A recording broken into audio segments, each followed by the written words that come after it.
into data privacy. We're going to get into a lot more detail now on actually how we do some of the things we talked about.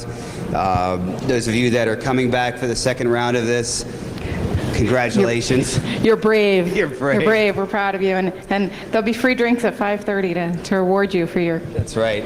I'm Eddie Schwartz. I'm Chief Security Officer at Nationwide. I'm Diana Kelly, and I work for a company called Lockstar. I have 10 years of consulting and design experience for secure systems, and I've worked in the privacy realm with companies large and small. I have a lot of experience, but I'm not going to admit it in public.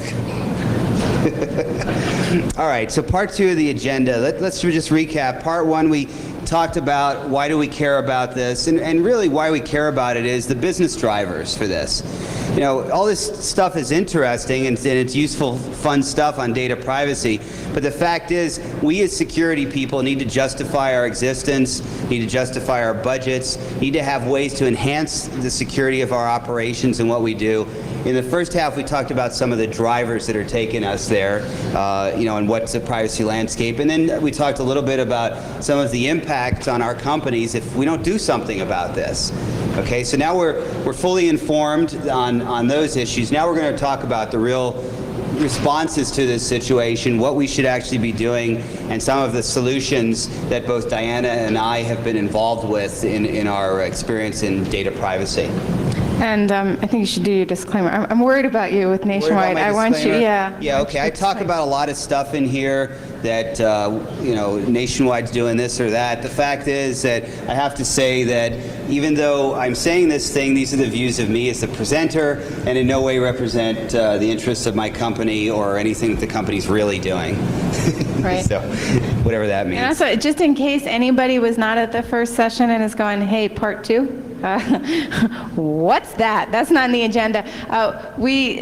Briefly, Eddie and I just met last week. We met because Eddie was going over the website and saw that, oh my gosh, we were back to back giving almost exactly the same talk. So we felt that rather than having people have two light 1-hour talks covering the same material, that we would join forces and we would take more time. Yeah, and take two, and well, it's the same amount of time, but we would go more in depth and cover the background in session one and the technology in session two, which is what we're doing. We talked in the first part of this about the fact that everybody's concerned about data privacy. We had some quotes in the, you'll see them in your book. I kind of like this one from Christy Brinkley. And you know, the issue is that it's a changing world and it's getting worse in terms of data privacy. Certainly the invasions to privacy are getting worse. So basically we're going to talk about what do we do about that. We also said this in the first part, basically planning for privacy. Yes, you do need a plan. And the question is, who's planning the plan? We'll talk about that in a second. One of the things you should know is that there's no simple magic pill for this. I mean, there's no way you're just going to go out and buy Checkpoint's privacy. Well, after the last session in there, I heard you don't want to buy Checkpoint, but you definitely don't. Yeah, private wall. Wouldn't want to anyway, but no Checkpoint people in the room, are there? But no, anyway. There's no magic privacy solution out there. There are no technologies out there today that's going to make all this go away. It's in fact, the thing that's going to help this a lot is all of the things that we already know how to do as security practitioners, and now we get to apply to this problem and perhaps get a little more management attention in the application of our knowledge and skills and techniques to this problem. Diana and I are both going to talk about a framework. We come at it a little bit differerly, but basically it's the same concept. We've kind of blended it together, but we'll both talk about our experiences in this and how you actually move from saying, oh yes, this is a problem, to actually getting something done and getting something in place that you can feel you've actually got a compliance program working in some way. Okay, where do you start on all this stuff? Well, the privacy policy is where you start. Someone in the break asked me, you know, well, I want to get all the security done on this privacy thing. Where do I go with it? Well, that's a good question. You know, the issue is, however, what is your privacy policy in the company? You know, what do you want to do with data? Do you want to let customers opt in, opt out? And this is not going to be your decision as a security practitioner. This is a decision that's going to be a business decision. It needs to be driven by those people. But basically, this is Eddie's opinion on this. Yeah, we found out we disagree a little on this, but I think opt-out is a short-sighted position, and I'll tell you why. Opt-out basically means that you tell the customers, we share your data, and if you don't like it, send us a note or call us or do something to get our attention, and we'll let you opt out of that and we won't share your data anymore.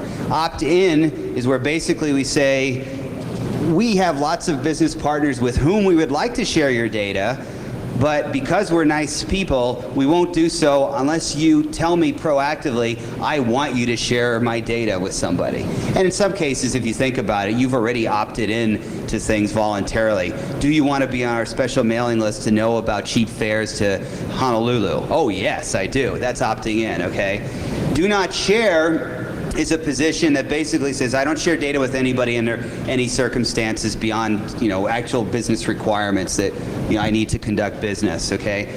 When we looked at this, we're trying to decide what is the right position for the company, and the difficulty is that we were afraid that in time, the US would move to an opt-in environment.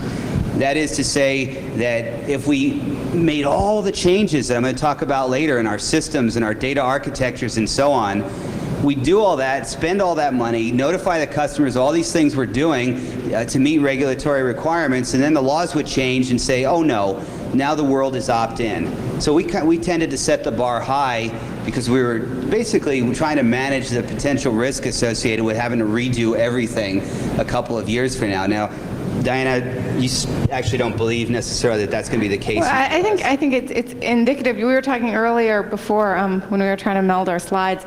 You were saying that a lot of CSOs and CIOs at other large institutions do not have a security background, which makes you unique because you do have a security background. And I think that your policy is an example of that. You're raising the bar as high as you can and looking at it from really what's better for the consumer, what's more caring. Whereas I do see, there's a strong trend in America, which is really the info gravy train, and opt-out is very much in line with that, because United States has this nice floor already where, hey, unless you say, I can't sell your data, I can sell your data. And I think that they're going to continue to sell our data. It's much better from a information gravy train perspective, but it's not as it's not as caring of the consumer.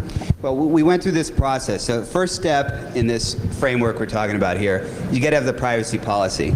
How did that happen, and why would a security officer be involved in this? The bottom line is we couldn't get anyone to focus on this space. I knew as a security officer that at some point I would have to deal with all this stuff, and I would have to have controls and policy surrounding this, and have changes to potentially the way we classify data, all this kind of stuff. I just basically decided to get people motivated in this space and became, a key player on the team that put this together. But you know what? It's not up to me which we choose here. You get the business people get in the room and they all say, how many of you are sharing data? Only one person raised their hand. What's the revenue stream associated with that? Minuscule. Do not share became our policy, basically, and that was a no-brainer. But a lot of companies are not going to have that same situation. Yeah, they're making huge amounts on it. And the privacy policy, the development is an interesting, as with, how many people here have been involved with security policy development? Okay, it's a good number. Was it a good experience or a bad experience? Yeah. Did everyone just adopt the policy and say, oh yes, I'm on board with that and I'll give millions of dollars to support that? Right. Privacy policy is, again, it's another uphill battle. It's an opportunity, yes, for the company to come together and agree and get buy-in. It's an opportunity to come together and agree and get buy-in. It's also a reality of a very political, supercharged environment. Well, what you need to obviously take into consideration, which is really important, is if you have a really sort of consumer unfriendly privacy policy, it could come back to haunt you from a brand perspective. So, again, this is not your decision, but this is part of what goes into it. Also be aware of what you say in that policy if it's going up on, well, either internally or on your website, because sometimes for entertainment value, you might want to, for entertainment in the last one, we said go read the public comments on the NPRM of HIPAA, but for more entertainment value, read everybody's privacy policy, because some people's privacy policies are lawsuits waiting to happen. They pretty much promise the moon, and you want to be very careful that you don't overpromise and leave yourself open to legislation. Yeah, if you think about it from this standpoint, you go to a large multinational company's privacy policy, and it describes all of these things they do, including the security around the data. Now think of your own jobs and the challenges you've faced in implementing a really comprehensive, complete, bulletproof security program in your organization.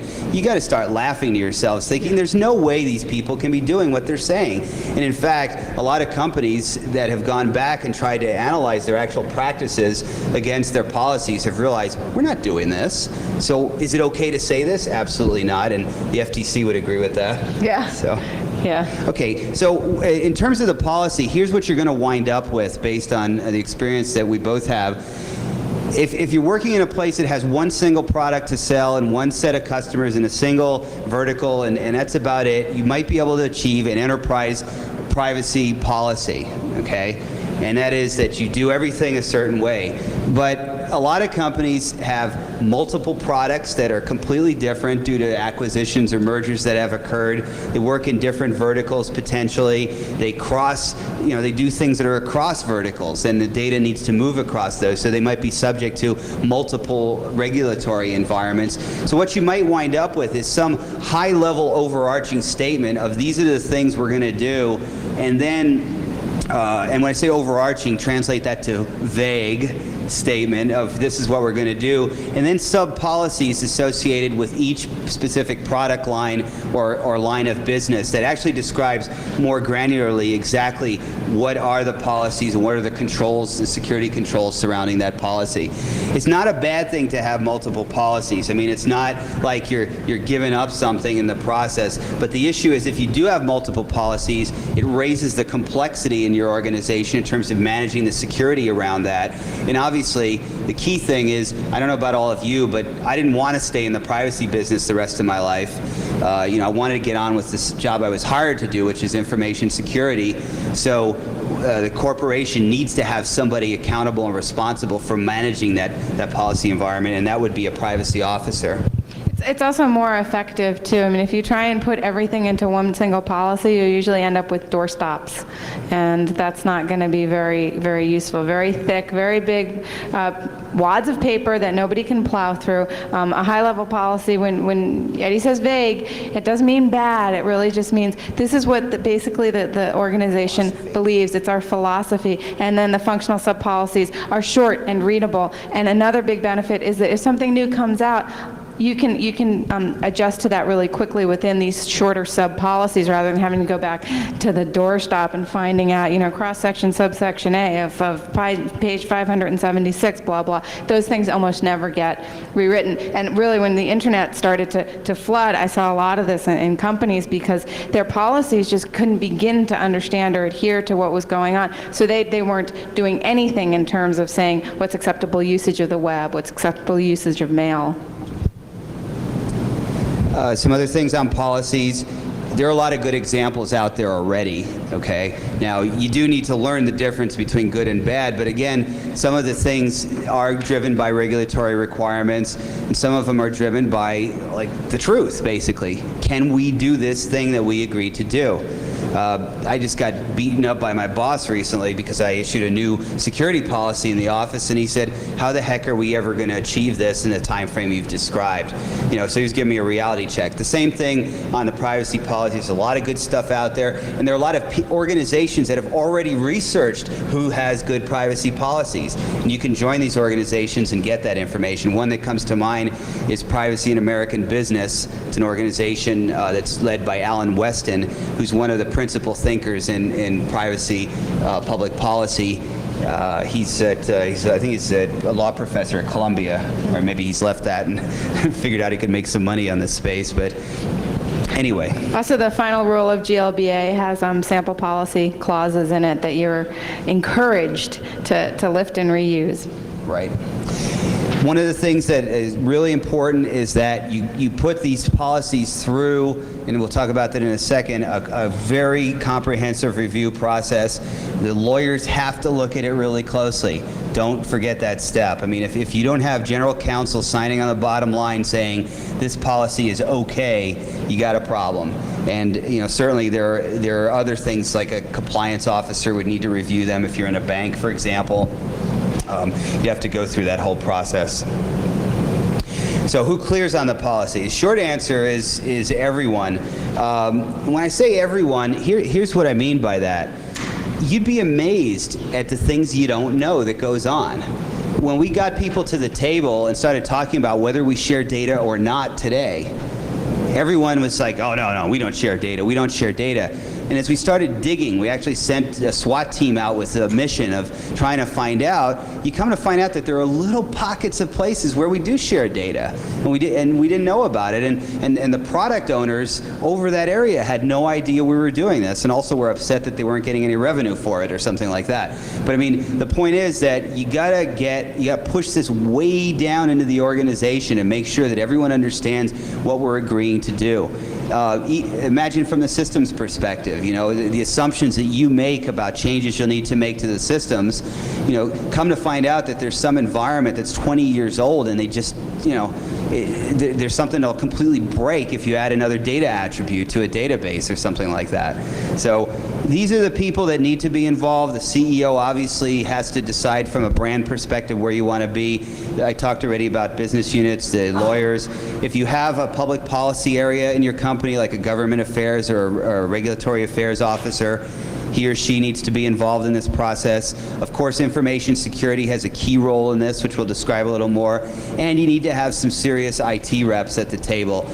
All of these people should clear on this policy. Yeah, and having them all at the table does mean you're going to have more fights at the table, a lot more fights at the table, but it means that when the policy is lifted up and goes away, you're going to have a lot more buy-in and drill down within the organization. If you don't get the buy-in at that table and you don't go through the pain of the fighting as you're establishing the policy, it's not going to be implemented. People will they will find ways around it unless they feel that they are co-owners of it. Right.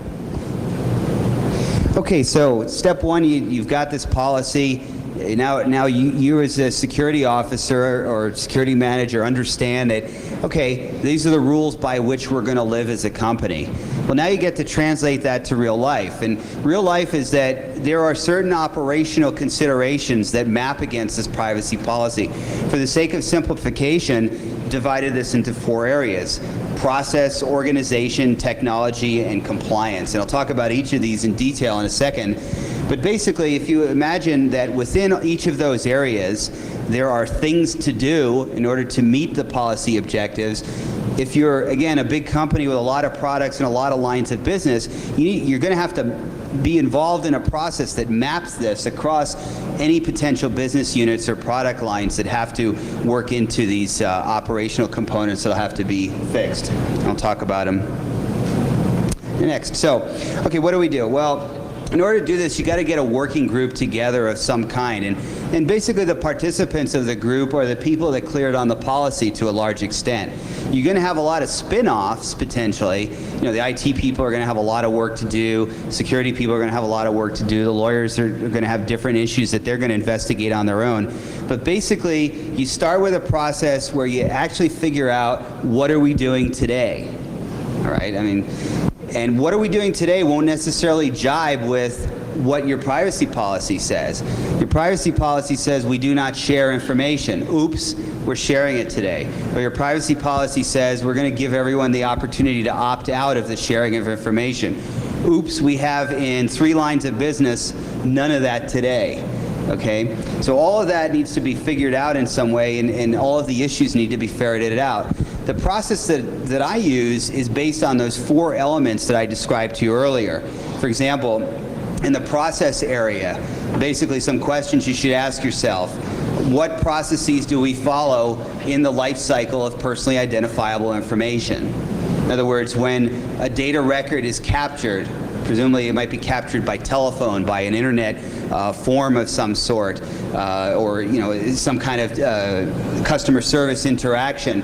What is the life cycle of that piece of information? And do I truly understand from the beginning to the end of a customer record in what databases it lives, who touches it at a given point in time, who should be allowed to see it, who should be allowed to aggregate it with something else? All of these things need to be considered. There are basically issues like scripts. For example, you have customer service reps that they have scripts, and when someone calls and says, hey, I want to do something on my policy, they should have forms that say, oh, it's a policy question about my auto insurance, ask them these 3 questions. They ask these 3 questions, another result comes out. You need scripts that comply with your privacy policy. If you said certain things, you don't want your customer service reps to be saying, oh yeah, you have a privacy question? Oh yeah, well we share the data when your privacy policy says you don't. So all of these process-related things you need to address. Organizational perspective, that's an easy one. Who's in charge of privacy in your organization? I was a year ago. I was somewhat self-anointed, but up until last month, I was basically in charge of privacy. The presidents of the company heard that, and they said, oh, Eddie's in charge of privacy. Well, no, I'm not a lawyer. I don't know anything about public policy except what I'm concerned about and what interests me sometimes, So these are questions you need to ask yourself. What are all the different organizational touch points associated with this? For example, who responds to privacy inquiries from regulators or from the FTC? Who responds to privacy inquiries from customers and things like that? All of these different organizational components need to be established. What's the accountability model?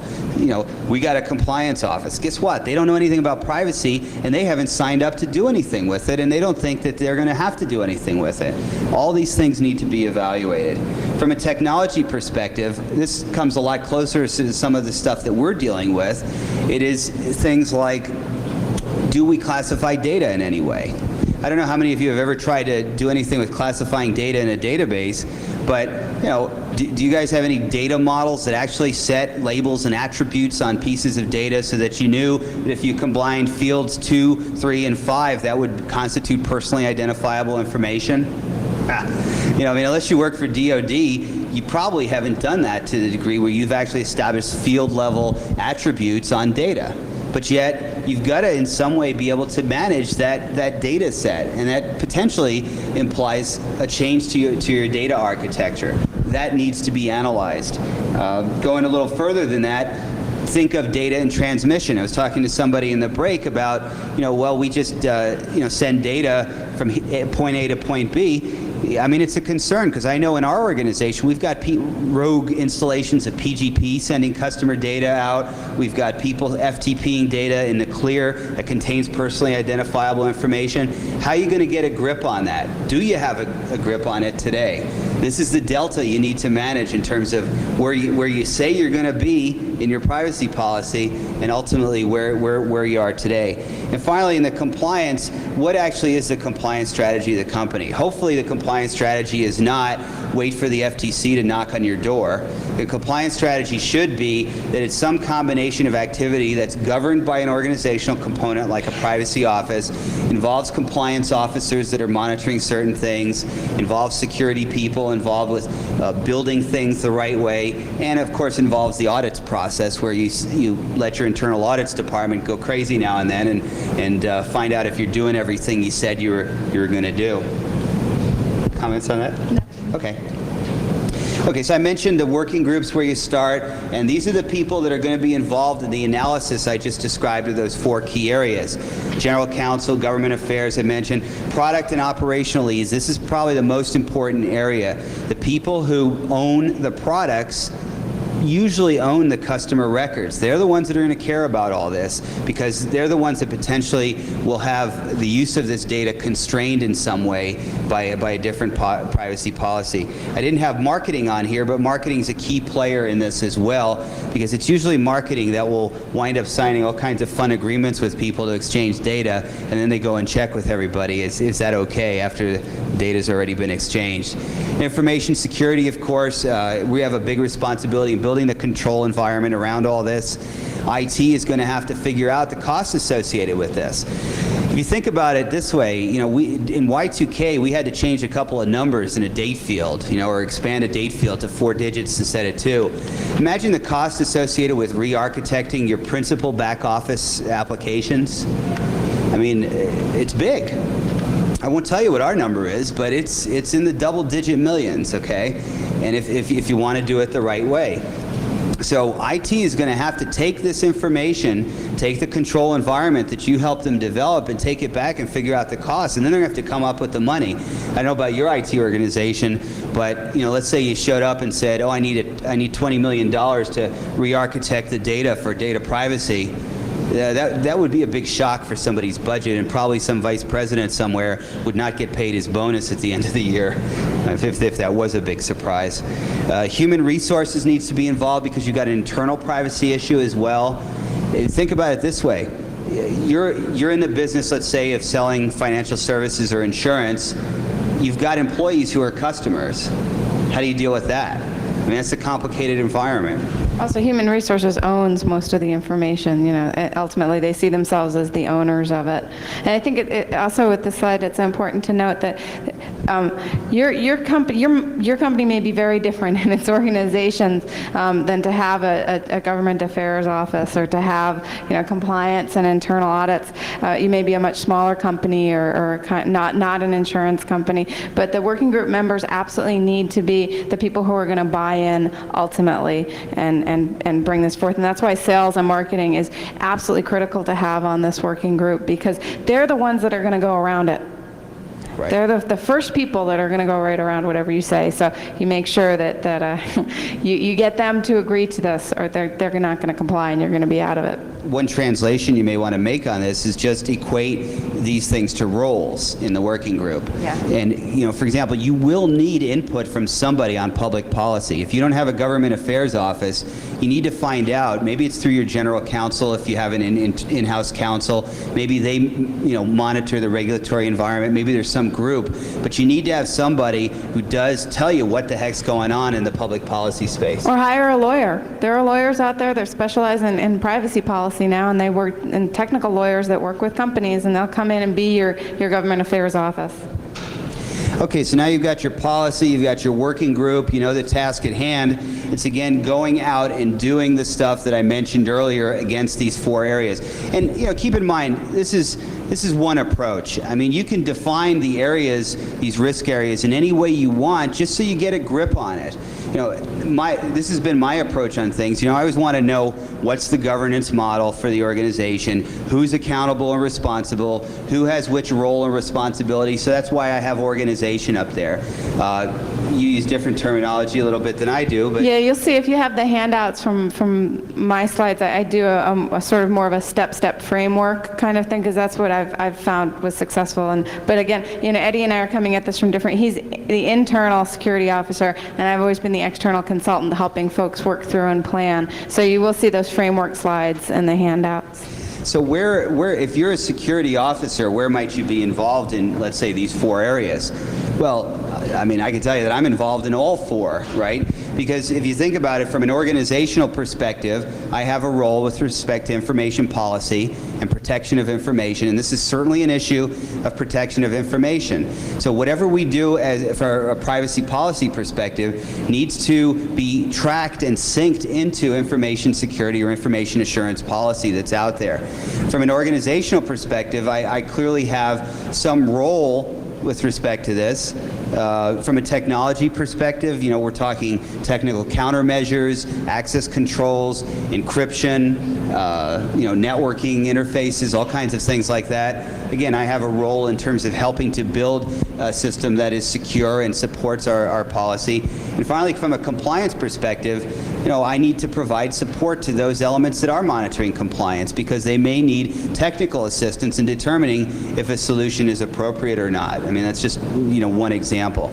But in any case, everyone will go off and do what they have to do. In terms of what you all have to do against this sample framework that I've given you here, you need to go off and figure out, where do I stand on each of these things? What do I bring to the table? What's my role? And then how do I start working that to success in some manner? And I think, do we have the architecture slide still on here? We do. It's okay. It's a little further on, I think. I'm going to address the gaps in there.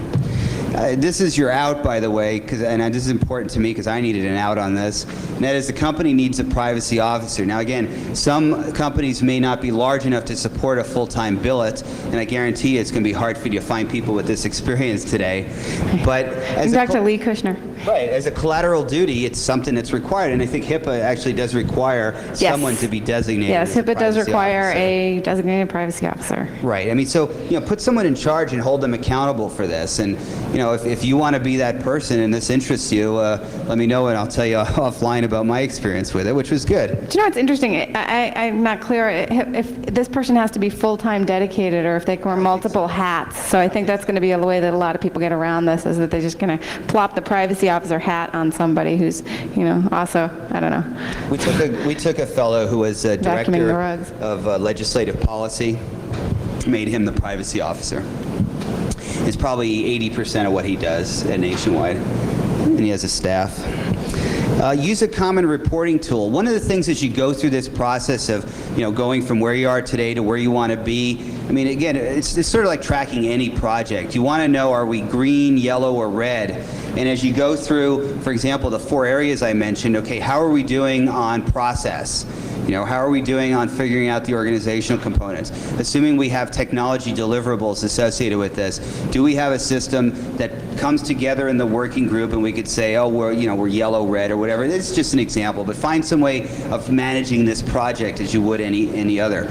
Manage very closely high-risk areas. For example, where there's a stated deadline. GLB now has a stated deadline of July something of next year. And, you need to work towards that deadline, and there's certain things that have to occur in certain time frames. Those are high-risk areas, and those need to be monitored closely. Or, for example, you encounter a system that has nagging security problems that you've been aware of all along. Now you lump privacy on top of that environment. That, to me, would be flagged as a high-risk area. We haven't been able to get this under control. For example, transmission of data to third parties. We haven't been able to get that under control. Now we have to get it under control. All right, we got to really pay close attention to that as we move forward. Report to a central repository, I already mentioned, a lot of similarities. Right, and I mean, I think basically you could summarize that slide with, just because privacy is new and we haven't dealt with it before, doesn't mean you can throw away the standards of good project management, because this is a project, and keep those milestones and keep following standard project process. Okay, I think I've talked about most of this already. My phase three is actually just do all this stuff. But keep in mind there's a cost associated with it. And, you want to discover those costs early on and get those up to management and get people to respond to them. I don't know how many of you have had problems getting adequate funding for your program, but it seems to me that every time I ask for more money, and even if I get it, I realize I really need another $1 million or $2 million more, than what I asked for. This is a very good way to obtain some fundings and to implement some process that maybe you didn't think you could implement before. Regulation has a way of doing that. People ask, well, like, why is DOD disciplined in a lot of ways? Why are banks disciplined? Regulation. I mean, any highly regulated environment is going to have a lot more money put on some of this stuff. Right, yeah, I mean, it's because oftentimes security is the big sinkhole. You're not adding to the profit line. Why are you taking money away from the company? And this is a lot of administrators have found that, well, now the CEO is going, well, we don't want to be out of the regulation. We don't want to be out of compliance. Here's some how much do you need? So it's been a nice turnaround. I'll let you address this one and the next one. Okay. So yeah, as you start to build the blocks, we went through the assessment. First, you need the policy. You built the policy, that's great. The policy is usually a philosophy. It's usually sort of a theory. It's what we want to go for. But it's not the procedure. It's not where the rubber hits the road. And you also have to actually put in a procedure, and that's real rules. Eddie had talked about scripting, and scripting is a good example of a procedure, how somebody answers the phone and what data they can give out about a customer. They need to have a script or at least a set of rules so that they know what's right or wrong. You can say, yes, we want to have strong authentication, but unless you say strong authentication is two-factor, using a secure ID card, and every person has to hold that secure ID card in a safe place. If you don't have that kind of written procedure, people can come basically blow away all the nice work of your policy. At one company I worked with, a very large company, we did have strong authentication at the perimeter with a secure ID card. And we traveled all the time, and the consultants really didn't like to have to worry about the secure ID card and the laptop, and I can't get into the local network if I don't have both of them. So what a bunch of people started doing was they had super glued their secure ID card right to the top of their laptop, which is great. They were never without it, never lost it. They always had it together. Of course, we've now reduced it down to single-factor authentication when they were going into the perimeter. That's the kind of thing that policies protect you from. Policies tell you what and how is okay. Procedures protect you from in the policy.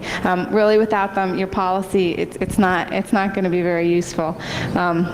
I think also of, again, I compared it in a break to the EDI model.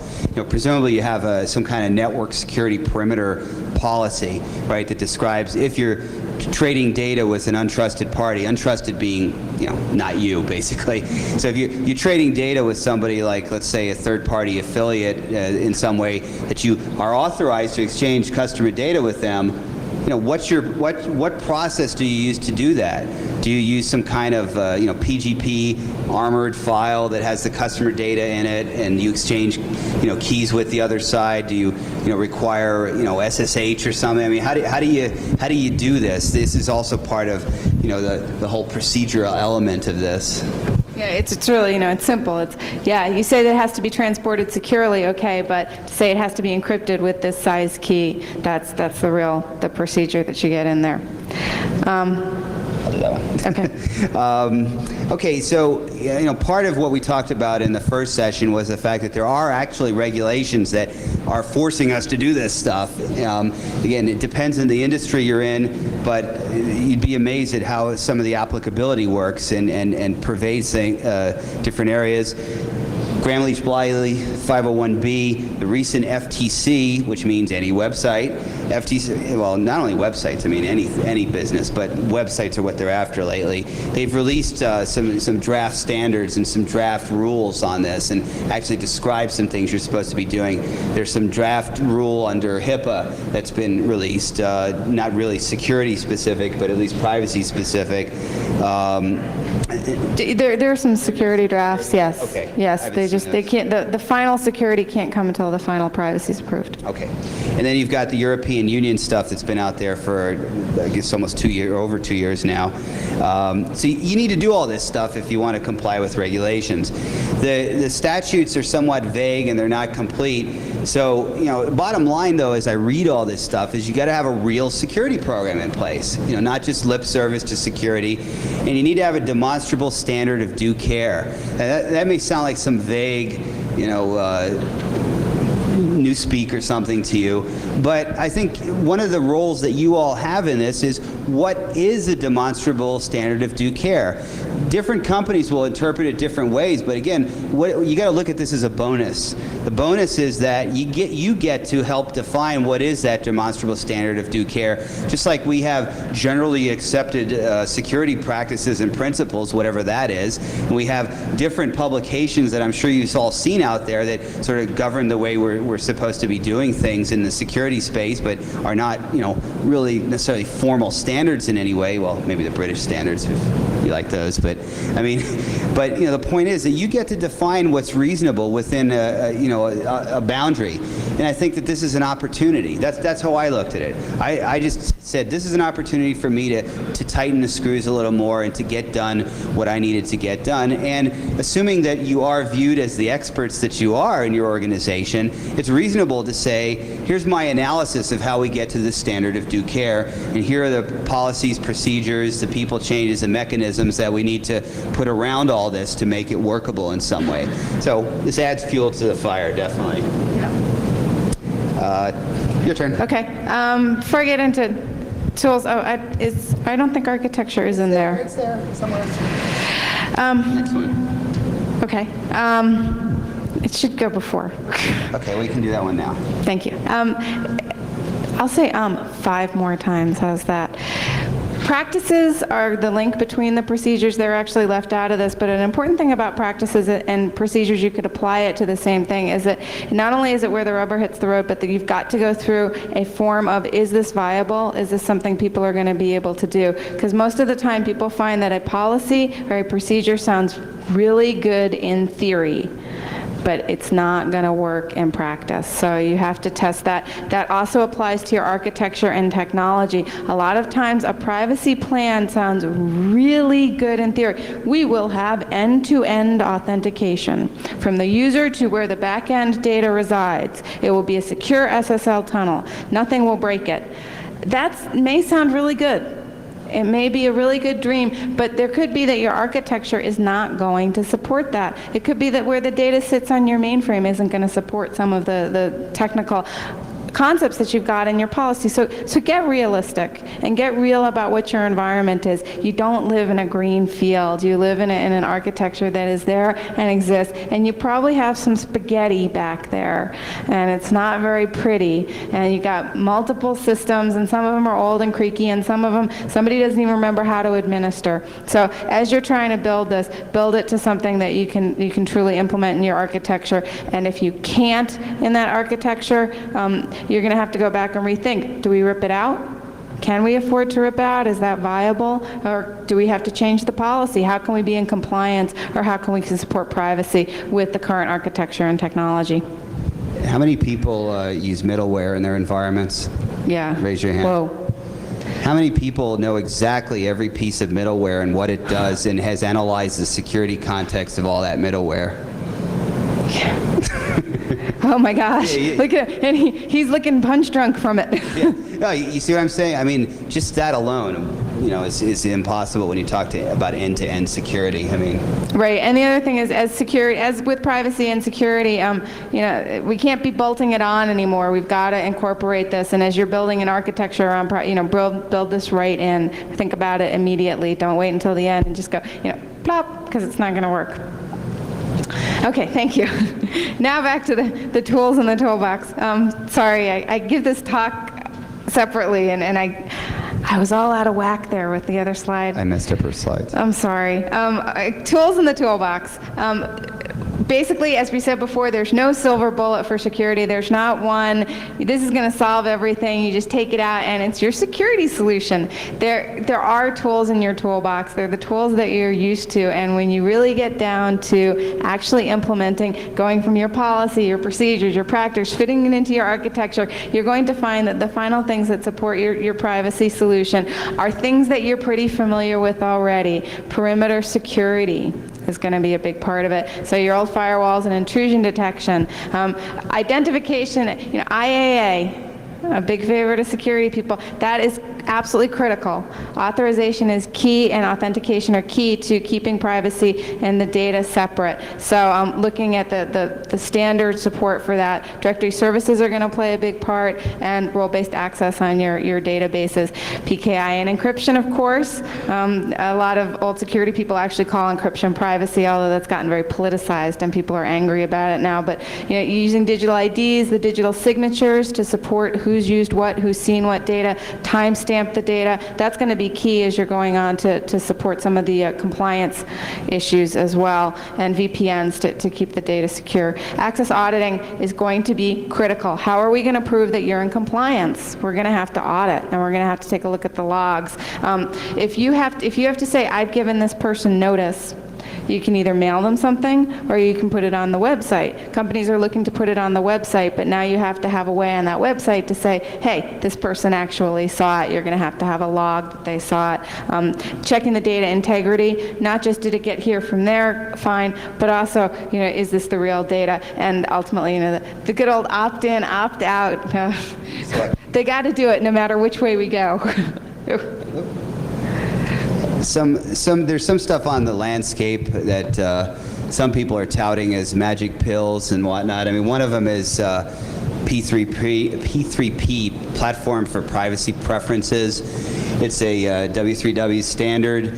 Well, I don't know if it's a standard yet. I guess it's a draft. Standardizing. Standardizing, yeah, Yes. Thank you. The idea is that there are a set of attributes that a website can advertise, as to their privacy practices and policy, use of information, et cetera.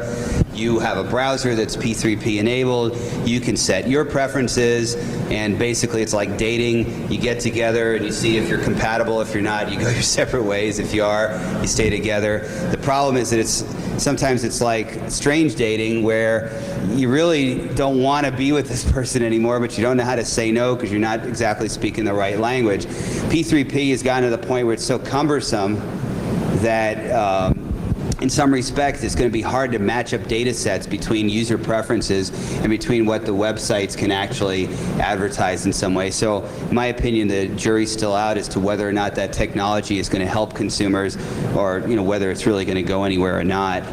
It's also been attacked lately by privacy advocates who say that it's a breach of privacy because when you go to a site, your P3P client releases what your privacy standards are. So some privacy advocates are saying, well, see, it's revealing what your privacy standards are and what's acceptable. So yeah, P3P, it's as with a lot of standards, it's been running around in the industry a few years, and it may or may not ever come out in full deployment. Customer lifecycle management. Hello? Check. Battery. Okay. Customer lifecycle management. I mean, this is the issue of CRMs, yeah? I'm fascinated by the things you said about that. A lot of the specifications have been changed in practice. Right. Right. And Oh, there's the song. downside is that they reported about the standard that's eliminated in the recent working groups. So I was wondering if you actually think that if this technology got deployed, say, in the next year to a year and a half, whether companies could adopt it, whether they have the infrastructure understanding to publish a privacy policy and actually get this out soon. I'm not convinced that there's synchronicity between the consumer and privacy advocate groups on where P3P is and where, let's say, both software vendors and website operators are in terms of the way the technology should be used and the way the attributes should be used within the data framework. Also, I think you also have to ask the bottom line is, most companies just care about making money, right? So will you not do business with me if I'm not supporting P3P? And if the consumers out there say, yeah, hey, I'm going to do business with you, I don't care. I mean, remember when PKI was coming out and banks said, no one will bank online unless they have digital certificates? Well, that went out the window, right? So if people will do business with you and you don't have and you're not P3P compliant, then there's not going to be a big business driver for companies to put in P3P. So what happened while browser settings, for instance, like forced you into P3P mode that was more restrictive if the site didn't publish a P3P policy? I'm not understanding your question exactly. So if a website didn't publish a P3P policy, Yes. the consumer agreed with, what would happen with the website if they didn't get some of the private data that they currently get about a consumer? And what if they couldn't get cookies without Well, you're saying what will happen to websites if they're not allowed to gather and place information from the browser? Well, you do find a lot when people turn off their cookies, you'll often find that the website says, you know what, I will not function correctly. And that is a good, like sometimes you'll go to a website and they say, sorry, if you don't have Flash, our website will not function correctly. So. what do you think would happen to the websites and if applications all publish in the browser? I think this is I think it's a pretty big philosophical question. I think that the bottom line really is going to be if the consumer demands it.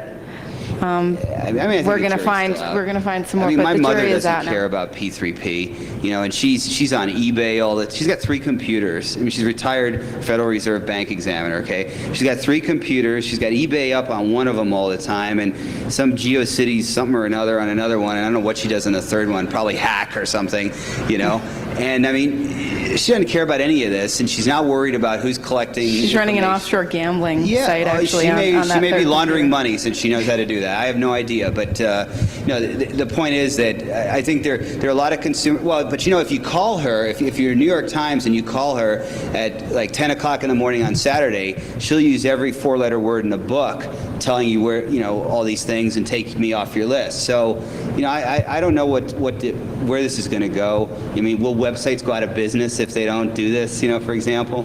Yeah, I Is doubt someone it. going to legislate this into existence? I don't know. What's your thought on that? What's my thought? Yeah. I think that there's a strong possibility that the browser might have a degraded experience if the website is published with freaking policy in the future. And I think the company will be forced into doing and working intelligently what they actually do with consumer data. And that's the world. I mean, that's the world it'll be corporate interesting America to wants watch. to live in. I mean, because that's a self-regulated world potentially. Consumers have likes and dislikes, right? People respond to it. We have 5 minutes. Okay, let me move on. Sorry. Yeah, we're happy to, we have 5 minutes, and we know that there's probably going to be a big flood of people when the 5:30 reception opens, so we're going to try and hurry this up, and we're very happy to talk and answer questions afterwards. Even if we don't know what we're talking about in some cases like that, Customer lifecycle management, that's the whole CRM debate. Do you have a single view of a customer through a customer file, in some way customer information file? If so, it's a lot easier to manage the customer relationship, but data warehouses are expensive and difficult to implement, so where do you go with that? You've got anonymizing technologies, Anonymous, for example. Great. Also, Zero Knowledge, the Zero Canadian Knowledge. company, is a strong player in that area. And of course, you've got all these one-off solutions. Like I use CookiePal, and I basically don't accept any cookies from everyone. I went to buy something on babystyle.com the other day, and it wouldn't do business with me because I would not accept any cookies from it. So go figure. Okay, let's get to the rest of this. Good do care practices. You've got to get serious about data classification if you're not. You got to mark things as private. What that means is going to be very complicated. We don't have time for today. There's going to be database elements. There's going to be desktop document type of elements in that. If you're not doing it, you need to start doing it. You should build data privacy into any security certification methodologies you use. Where I work, for example, new environments or major modifications to old environments have to go through a security certification and accreditation process. That process has certain milestones associated with it. Data privacy, we're now retrofitting into that process as a checkpoint. Those of you that are involved in QA processes, for example, like the SSE CMM, System Security Engineering Capabilities Maturity Model, as you may know, there are substantial work on process areas associated with security. We're actually building a reference model for a process area associated with a data privacy element of the SSE CMM. If anyone wants to talk about that, let me know. Of course, conducting audits. You do need a test plan. Right. You really do. Typical general controls, I don't need to bore you with that, you know what it's like, but an important element is if you have people already signing for their passwords, make sure there's a confidentiality statement in there. You can do that. If they don't sign for passwords and don't sign confidentiality statements, jump up and down and make it happen. You might need to modify your warning banners on systems. Here's another interesting element. Consider the use of third-party assurance. TrustE, for example, has a seal that will not a test, but will at least do a desktop audit of your privacy practices, and a lot of consumers think that's a good thing. There are other models out there like PwC's Better Web, Better Business Bureau Online, or Better BBB Online, is that what it's called? Yeah, BBB Online. CPA Web Trust, et cetera. All these are assurance seals that may be useful to you in some way with respect to how consumers view your... Yeah, and know your market, because some consumers could care less and some consumers really want that attestation. Also, in terms of third-party attestation, third-party audits, to get somebody to come in. And you should have a test plan in QA, but you also need to have a third-party audit to attest that you are in compliance as well. Mm-hmm. Or even before you do your compliance. Right. It's going to be interesting to come under SAS 70 auditing, too, in the future. Absolutely. We've talked about that. How many of you conduct SAS 70 audits today in your organization? Okay, I've had a lot of talk with some of the big five people about redesigning the SAS 70 audit to be more specific towards information security risks and also address privacy assurance within the scope of SAS 70, the outcome of which being one of these third-party assurance privacy seals. And the Big Five have established, you do need this kind of attestation. The Big Five have established privacy auditing practices. They had to do something with all their Y2K people, and they're all working in privacy audit right now. And the good thing about the Big Five firm attestation services is that in a business-to-business type of environment, that's really meaningful. I mean, if you think about it, companies will look at each other's financial statements, but within a due diligence process, it doesn't go as deep as long as the attestation associated with those financial statements is sound in some way. If you had CPAs suddenly signing on the dotted line as part of a SAS 70 that said all these privacy practices are followed, that's a pretty good statement. In a B2B environment, that might be something you could count on if it's scoped right down the road. You're going to see the emergence of privacy brokers. Basically, these are electronic intermediaries that guarantee the anonymity of transactions. You will definitely see that on electronic marketplaces. I'm actually working with a couple of companies that are involved in developing this market space in terms of the privacy of transactions, the scrubbing of transactions, still getting the B2B stuff to flow the way it needs to, but taking out things that may be violations of either corporate or personal privacy in some way. And finally, you'll probably see the emergence of ISO type of standards for certification of data privacy standards. I've heard a lot of talk about that.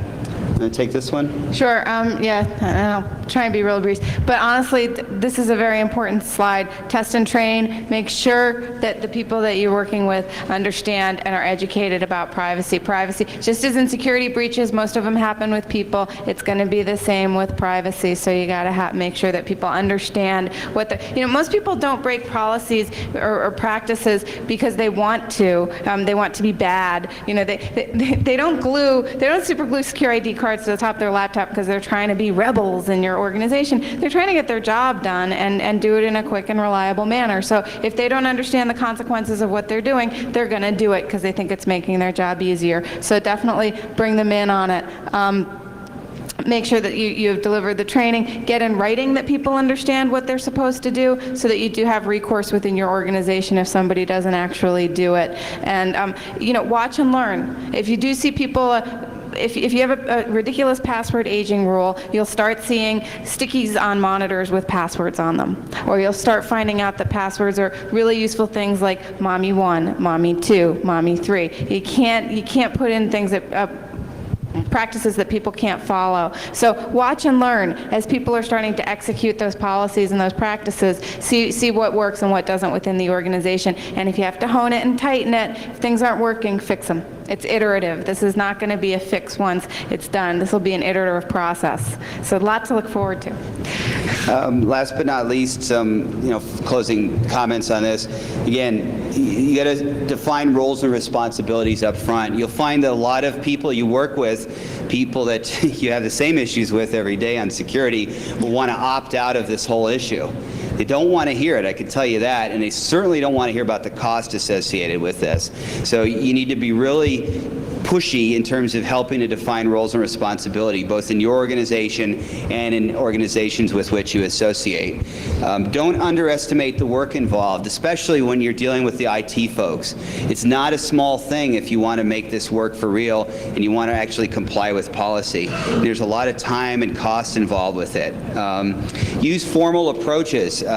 Bruce talked about it today in his keynote. I mean, process is really important to this stuff. It's all about risk management and building process around that. Security certification processes, data classification processes, having technology standards in place that are somehow enforced. This will make you successful. If all these words are meaningless to you and you're in a chaotic world with respect to security, doing privacy will be very, very difficult for you. This is an opportunity, as I mentioned to you, it's an opportunity to get management a little more interested in security. Maybe they don't want to hear about your firewalls and your IDSs and your secure ID cards and all this, but privacy is an issue that we all understand. It's common sense. Do you like these invasions in your privacy? No. How do we as a company feel about this? How do our customers feel? That's a good starting point. Take that then down to how do you do something with your job with respect to this.